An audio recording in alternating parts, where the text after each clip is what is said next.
Il y a une révélation incroyable dans cette histoire. Un détail que beaucoup lisent sans en saisir pleinement la portée.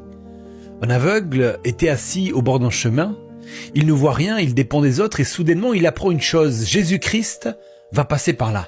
Alors il se met à crier « Fils de David, aie pitié de moi !» Alors on essaie de le faire taire, on lui demande de se calmer, on lui rappelle sa place. Mais il crie encore plus fort. Alors Jésus s'arrête, il le fait appeler et là, un détail puissant se produit. Cet aveugle nommé Bartimée jette son manteau, se lève d'un bond pour aller vers Jésus.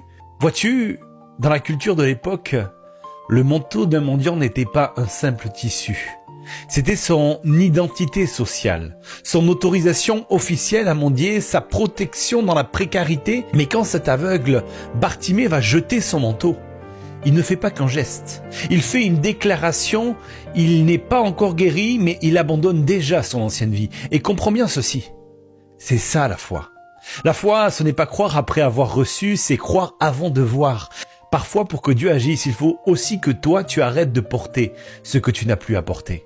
Ce manteau aujourd'hui, ce n'est peut-être pas un tissu, c'est peut-être une étiquette que le monde t'a collée, une blessure que tu traînes depuis des années, une peur, une dépendance, une honte. Peut-être cette voix intérieure qui te répète « tu es comme ça et tu resteras comme ça ». Mais aujourd'hui, Jésus t'appelle. Et quand Jésus t'appelle, tu ne peux pas rester assis dans ce que tu étais. Ce que tu refuses de lâcher peut devenir exactement ce qui t'empêche d'avancer.